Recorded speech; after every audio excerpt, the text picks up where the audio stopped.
কিছুদিন আগে একটা ভিডিও পোস্ট করেছিলাম পুকুরে সার বোনা সম্পর্কে। সেখানে অনেকেই অনেক কিছু বলেছেন, তাদের উদ্দেশ্যে আজকের এই ভিডিও করা। অনেকে জানতে চেয়েছেন কয়টি পুকুর চাষ করি, পুকুরে কি কি মাছ আছে বা কত ধরনের মাছ আছে। তো আমাদের এই পুকুরে প্রায় 4 থেকে 5 রকমের মাছ আছে, যেগুলো একসাথে চাষ করা হয়। তো দেখা যাচ্ছে পুকুরের পাড়ে একটি পেয়ারা গাছ, সেখানে কিছু পেয়ারা ছিল। দেখতে পেয়ারা আছে, হ্যাঁ পেয়ারা খুব 2-3টা পেয়ারা আছে।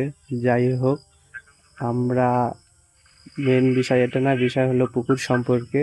এখন দেখব পুকুরে কি কি মাছ আছে। মাছ দেখা যাচ্ছে, দেখা যাক। মাছ কিছুটা জেগে আছে, এই যে বিভিন্ন এগুলো পোনা মাছ।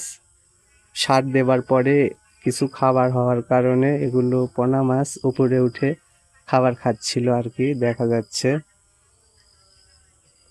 4 থেকে 5 রকমের মাছ আছে, তার মধ্যে এখন উপরে যেগুলো দেখা যাচ্ছে এগুলো সম্ভবত রুই মাছ।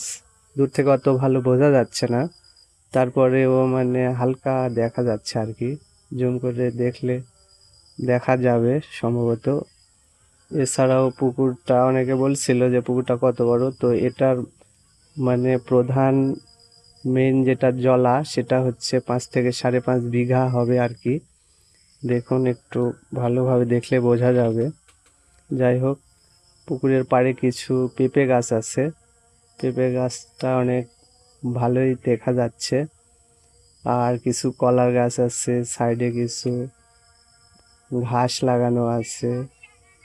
ওই পাশে একটা আম গাছ আছে, বোঝা যাচ্ছে না। সাইডে আছে কিছু তাল গাছ, আর তাল গাছের সাইডে আছে একটা পান বরজ। এই আর কি পুকুর। তো অনেকেই অনেক কিছু জানতে চেয়েছিল, সেজন্য আর কি ভিডিওটা করা। তো এই আর কি, ভালো থাকবেন সবাই, ধন্যবাদ।